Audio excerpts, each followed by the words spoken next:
The shadows of the past. There was a time when the galaxy thrived in harmony. A vast and diverse collection of species, each with their own cultures, philosophies, and dreams, coexisted under the banner of interstellar unity. They built towering cities that floated among the stars, established diplomatic councils that settled disputes without bloodshed, and formed trade networks that ensured prosperity across entire solar systems. War had become a relic of a distant past, an unfortunate chapter in history long since closed. That was, until the calamity. No one knew what lay beyond the dense veil of the perilous rift, a sector of space shrouded in impenetrable nebulae, distorted electromagnetic fields, and anomalous radiation. No species had dared to explore its depths, deeming it uninhabitable, a cosmic dead zone. But from that darkness came the Grox, an unstoppable force of destruction. Their fleets tore through the border colonies of the Galactic Arm, their soldiers devoured entire populations, and their presence spread like a disease, corrupting everything in their path. At first, the galactic species believed they could resist. They had not fought a war in centuries, but they had technology, intelligence, and the strength of their unity. They formed alliances, assembled fleets, and fortified their defenses. But they had grown complacent. They had forgotten the horrors of battle, the true cost of survival. Their weapons were outdated, their tactics primitive against an enemy that knew nothing but conquest. And then, there were humans. They were the last to join the Galactic Council, an anomaly in an otherwise stable universe. Unlike the others, they had no long history of peace, no ancient traditions of diplomacy. They did not come from a civilization that had abandoned war in favor of enlightenment. Instead, they emerged from the ashes of their own conflicts, their history drenched in blood, their progress forged through suffering. When the war against the Grox began, humanity was scattered across the stars, a relatively small presence in the grander scheme of things. They had settled on various worlds, integrated into alien societies, and taken roles as traders, explorers, and mercenaries. They had always been an adaptable species, capable of blending into any environment. But when the battle lines were drawn, something changed. The humans who had once been content to live among others, to build, to learn, to coexist, they started to fight. It began with whispers among the fleets. Human pilots were taking impossible risks, outmaneuvering Grox warships with reckless precision. Human soldiers were refusing to retreat, standing their ground even when the odds were insurmountable. Their medics, their engineers, their strategists, they all operated under a different mindset, one that the rest of the galaxy failed to comprehend. And then, the numbers started to shift. At first, the Galactic Council refused to acknowledge it. They dismissed the reports of human victories as anomalies, sheer luck against a superior enemy. But as time went on, it became undeniable. The humans were winning battles that should have been impossible to win. They fought with a brutality that terrified even their allies, a relentlessness that made the Grox hesitate for the first time in their existence. But perhaps the most unsettling aspect of humanity was not their ability to fight. It was what they had been hiding all along. For years, the galactic species had noticed something peculiar about their human allies. They were obsessed with history, not their own. No, they rarely spoke of their own past, but they consumed the histories of others with an insatiable hunger. They studied wars that had occurred thousands of years before their arrival, memorized the strategies of generals long dead, analyzed conflicts that had shaped civilizations before the Galactic Council had even formed. When asked why, the humans would smile, a strange, unsettling expression that no alien could fully decipher, and they would say, "Because history repeats itself." It wasn't until the war had reached its darkest hour that the galaxy finally learned what that truly meant. The humans had been watching, waiting. They had let the other species lead, had let them make their mistakes, had let them believe they could handle the situation on their own. But when the tide of war threatened to swallow them all, the humans stepped forward. A single human representative, A woman named Commander Celeste Vero stood before the Galactic Council with a simple proposal. Let us take command of the war effort. The chamber erupted into chaos. The elder races scoffed at the idea, insulted that these newcomers dared to demand leadership. But the humans did not back down. They stood, unwavering. As Vero spoke, "You don't understand what you're fighting. You don't know how to win. We do." The council dismissed them. They could not fathom what humanity could offer that the combined might of the galaxy could not. But the humans did not ask a second time. They acted. Within a week, an entire Grox fleet had been annihilated. Not just defeated, not just pushed back, obliterated. Their ships had been torn apart in the void of space, their forces eradicated in brutal ground battles. The humans had waged war in a way the galaxy had never seen before. They did not just fight. They exterminated. They did not just defend. They invaded. They did not seek peace. They sought absolute victory.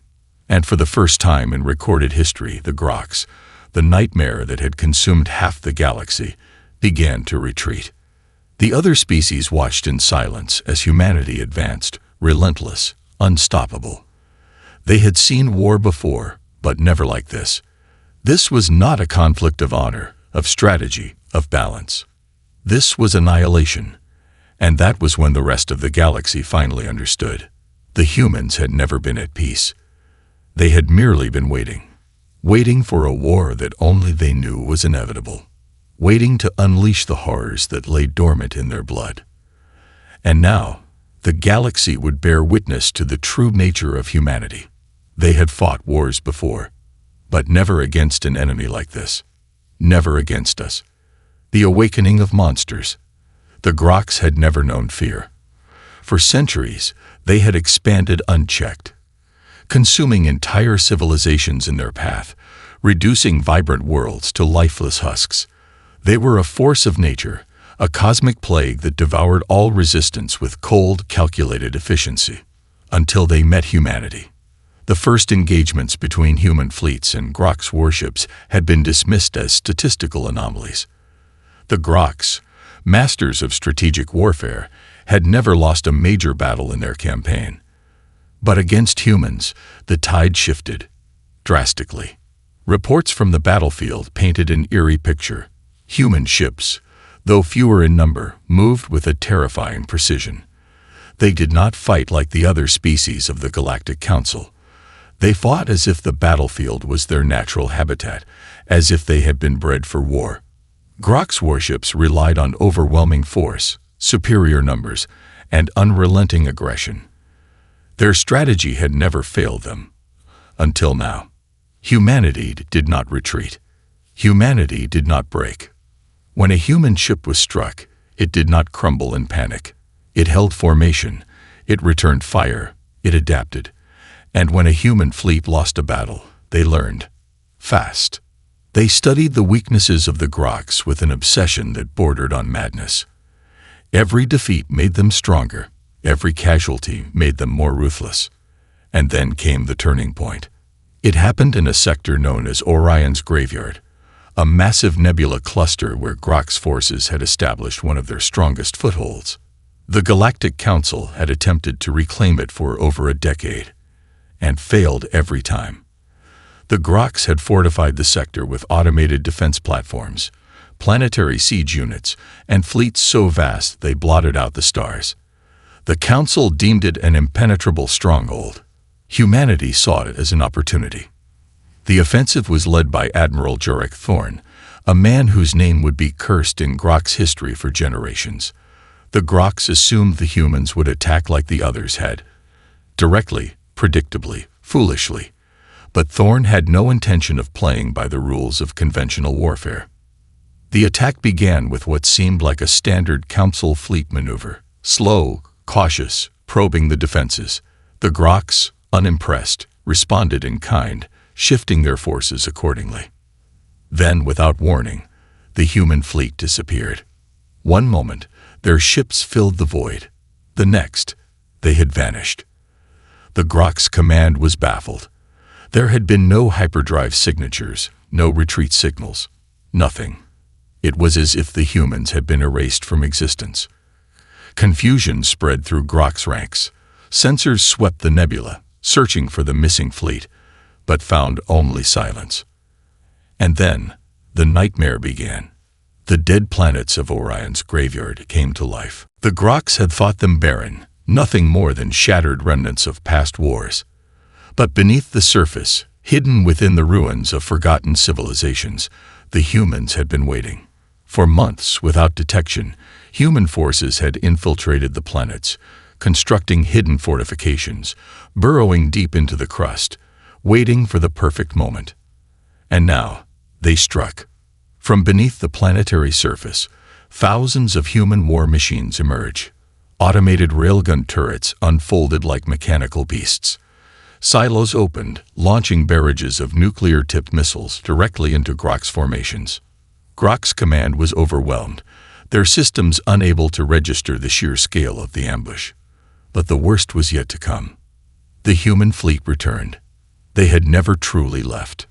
They had used experimental stealth technology, obscuring their signatures behind artificial distortions in the nebula, waiting for the Grox to fall into their trap. When the planetary assault began, they re-emerged from the darkness like specters, striking from behind. The battle that followed was a massacre. Grox fleets, built for overwhelming frontal assaults, found themselves encircled. Human ships maneuvered with an efficiency that defied logic, slipping through formations, targeting command centers, cutting out the heart of the enemy before they even knew they were bleeding. Grox vessels attempted to flee, but there was nowhere to run. The humans had mined the surrounding asteroid fields with gravitic warheads, creating a kill zone where any escaping ship was torn apart by its own momentum. For the first time in recorded history, the Grox surrendered. It was unthinkable. The Galactic Council had fought them for over a century and had never forced a single Grox fleet to retreat. Now, in a single battle, humanity had shattered their strongest foothold in the galaxy. But it was what happened after the battle that truly horrified the rest of the Galactic Council. Humanity did not take prisoners. They did not negotiate peace. They did not demand terms. Instead, they broadcast a message across all channels. A simple statement, spoken in 1,000 languages, delivered to every known species, including the Grox. This is only the beginning. The Council was in an uproar. They had assumed that when humanity turned the tide, they would do so with restraint. They had expected victory, not extermination. But the humans had never been fighting for survival. They had been fighting for revenge. No one knew how deep their hatred ran. No one understood what had been driving them all this time. But in the silence that followed the Battle of Orion's graveyard, the truth became clear. Humanity had never been a peaceful species. They had never believed in the Council's ideals of harmony and coexistence. They had simply been waiting for an enemy that was worth unleashing their true nature upon. And now, the galaxy would bear witness to the horrors of humanity. They did not fight for glory. They did not fight for conquest. They fought to erase the enemy from existence. And they were just getting started. The silence before the storm. The Grox did not understand. In all their years of conquest, they had never known an enemy like humanity. Every species they had encountered before had crumbled under their might, had begged for mercy when their cities burned, had surrendered when their armies were broken. The Grox had never been opposed by an adversary that did not fear them, until now. The defeat at Orion's graveyard had been catastrophic, but the Grox were not finished. Their empire spanned thousands of systems. Their war machine had conquered hundreds of civilizations, and their fleets still outnumbered humanity's by a staggering margin. But something had changed. For the first time in their existence, the Grox hesitated. They slowed their expansion, reinforced their borders, and pulled their forces back from the front lines. Their commanders sent urgent messages to their ruling hierarchy, requesting new strategies, additional resources, and reassurances that the humans could be dealt with. The response from the Grox High Command was simple. They are insects. They will be crushed. But in the darkest reaches of Grox space, hidden away in the void, Their most powerful leaders were beginning to whisper a terrifying truth among themselves. The insects had teeth. And the worst part, they did not know why. The hidden past of humanity. For decades, humans had been scattered across the galaxy, living alongside other species, integrating into alien cultures, adapting to new environments. They had been traders, explorers, diplomats, but never conquerors. When the war began, they had fought bravely, but not differently from the other species in the Galactic Council. They had struggled, suffered losses, and endured hardship like everyone else. Then, suddenly, everything changed. Something had awakened inside them. Their strategies shifted overnight. Their soldiers began fighting with an intensity that bordered on madness. Their fleets executed maneuvers that defied all logic. The galaxy had assumed that humanity had been learning from them, growing stronger by fighting alongside their allies. But what if that was a lie? What if humanity had never needed to learn? What if they had always known war? The Council began investigating the history of their human allies, searching for records, archives, anything that could explain what was happening. But humanity had always been secretive about their past, and now they understood why. The deeper they searched, the more disturbing their findings became. Humanity had not simply fought wars in the past. They had thrived on them. Before joining the Galactic Council, their species had been fractured. They had waged wars not for survival, but for power, for ideology, for territory. They had exterminated their own kind in numbers so vast that even the Grox would have recoiled in horror. They had obliterated entire cities in seconds, wiped out entire civilizations on their own homeworld. They had created weapons capable of scorching planets into lifeless wastelands. And then, when the dust had settled, when there was nothing left to destroy, they had simply started again. The Council had assumed that humans had joined the galactic community as a species seeking peace, but the truth was much darker. Humanity had not abandoned war. They had simply been waiting for a worthy opponent. And now, the Grox had given them one. The descent into darkness. For the first time in history, the Galactic Council found itself in a position it had never anticipated. They had feared the Grox. They had fought against them for years, struggling to survive. But now, a far more terrifying question loomed over them. Could humanity be stopped? The humans did not fight like anyone else. They did not battle for territory, resources, or diplomacy. They fought with hatred, with vengeance, with a single, terrifying goal: annihilation. And the Council was beginning to realize that perhaps the Grox were no longer the greatest threat in the galaxy. Perhaps it was humanity itself. The humans had already begun pushing further into Grox space, their fleets advancing at an alarming rate. What had taken the Galactic Council a century to defend, the humans had conquered in months. But they did not simply destroy the Grox military. They destroyed everything. Entire Grox colonies were being erased. Cities were not just bombed, they were leveled to the ground. The humans used tactics that no other species would have even considered. The Grox had always believed in total war, in the domination of their enemies. But humanity had introduced them to something far worse: extermination. The humans did not seek to rule over the Grox. They did not demand surrender. They did not offer terms. They simply advanced. And behind them, nothing remained. The fear spreads. The Galactic Council convened in an emergency session, desperate to decide their next course of action. For decades, the war had been clear. There had been an enemy, the Grox, and there had been the defenders, the Galactic Council. Now that distinction was crumbling. The Grox were no longer expanding. They were running. Their empire was collapsing under the relentless assault of human forces, and the Council found itself paralyzed with uncertainty. Do they support humanity in this war, allowing them to finish what the Council could not? Or do they intervene, not to save the Grox, but to save the rest of the galaxy from humanity itself? For if humanity was willing to exterminate one species so easily, who would be next? The council leaders debated for days, their discussions growing increasingly desperate. Some argued that humanity was still their ally, that they had earned their place in the galaxy. Others were not so sure. And then, the humans made their intentions clear.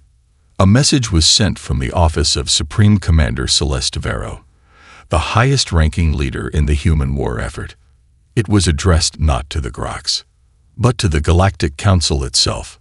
It contained only a single sentence: "Stay out of our way." And with that, the fate of the galaxy was sealed. The humans were not stopping. They were just beginning. The breaking point.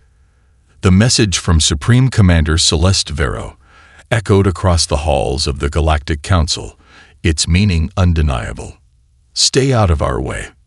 It was not a request. It was a warning. For centuries, the Council had been the highest governing body in the known galaxy. Their decisions had shaped civilizations, their alliances had brought peace, and their influence had kept wars from spiraling into extinction events. But now, humanity no longer recognized their authority. The Grox were collapsing, their empire burning in the wake of human advancement. The humans had taken sector after sector, not simply defeating the Grox, but erasing them from existence. Entire colonies wiped from the stars. No prisoners, no negotiations, just obliteration. The Council had feared the Grox for generations. Now, they feared humanity more. The silent betrayal.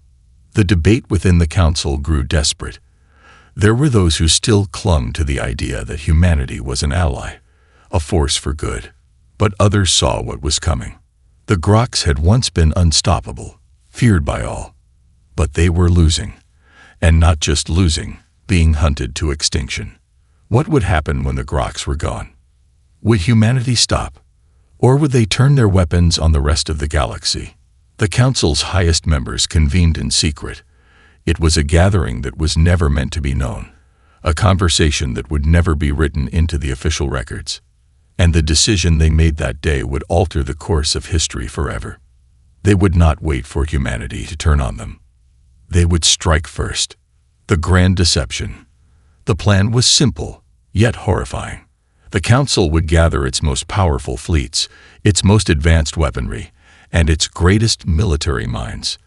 They would stage an intervention, claiming it was to prevent further bloodshed. Publicly, they would frame it as a mission to negotiate peace between humanity and the Grox, an act of diplomacy to end the war. But in reality, it was something else. It was a trap. The Council had learned something about humanity, something terrifying. They had discovered that, for all their brutality, humanity had one weakness: their unity.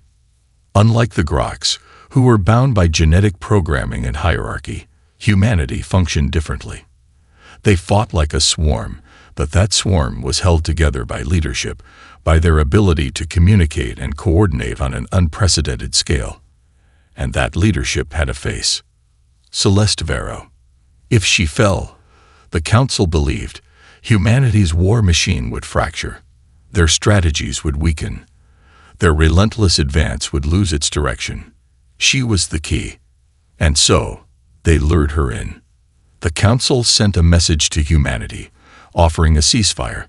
They claimed that they wished to negotiate an end to the conflict, to recognize humanity's efforts in defeating the Grox and establish a new order in the galaxy. Vero accepted. She had no reason to suspect a trap. The Council had never dared to openly challenge humanity before, and with the Grox on the brink of extinction, they had no reason to think their allies would betray them. She arrived at the designated meeting place, a massive orbital station near the neutral territory of the Elysian Expanse. And the moment she set foot on the station, the attack began. The fall of Celeste Vero. The Council's plan was ruthless. The station's artificial gravity was cut instantly, sending everyone into chaos. Armed assassins emerged from hidden compartments, opening fire on Vero's escort. Explosions detonated across the structure, severing escape routes, locking down corridors. Vero fought like a demon. The records of that battle would become legend, whispered among those who survived. A single human, moving through the zero-gravity chaos, tearing through elite council soldiers like they were nothing. But in the end, it was numbers that won. She was overwhelmed, captured, and placed in high-security stasis. The Council broadcasted their success across the galaxy. "The war is over," they declared. "Humanity's leader has fallen. Their forces will stand down. The bloodshed ends today." They believed they had saved the galaxy. They believed humanity would submit. They could not have been more wrong. The reckoning begins. The moment the transmission reached human-controlled space, something changed. The Council expected humanity to be crippled, to hesitate, to falter without their leader. Instead, the opposite happened. It started as a silence, a void across all human communication channels. No retaliation, no demands, no threats. Just absolute, deafening silence. Then, without warning, human fleets vanished. Not retreated, not regrouped. Vanished. Council reconnaissance teams scoured the battlefield, searching for answers. The territories they had reclaimed from humanity were empty, abandoned. Entire human colonies had been stripped down to the foundations, as if they had never been there. Their ships were gone. Their people were gone. The Council had no idea where they had gone, until the first worlds began to fall. It happened in an instant. Entire planets, gone overnight. Not just destroyed, erased. Cities turned to glass. Oceans boiled into vapor. Atmospheres ignited, leaving behind nothing but dead rock drifting through the void. There were no survivors, no warnings, no escape. Only a single message sent across every galactic channel, written in human script but translated in every language. You wanted to see the horrors of humanity. You will. The Council had made the worst mistake in the history of the galaxy. They had thought humanity was at war before. They had never seen war like this. The age of annihilation. Humanity did not just fight back. They vanished into the darkness of space, becoming something else entirely. Something beyond war. They abandoned their old strategies, their old methods, and they became hunters. They stopped fighting battles in open space. They stopped waging wars the way the galaxy had always known. Instead, they struck like phantoms, appearing in the dead of night, tearing apart planetary defenses before the enemy even knew they were there. Entire fleets disappeared in hyperspace, never reaching their destinations. Council admirals were assassinated in their own chambers, despite being on secured stations light years from the front. Planets that had once stood for millennia vanished from the star maps. The Council had believed the Grox were the worst monsters in the galaxy. They had been wrong. Humanity was not a species of conquerors. They were a species of extinction. And now, the galaxy was beginning to understand. The Grox had been an enemy. But humanity was something far worse. They were a vengeance that would never die. And the war had only just begun.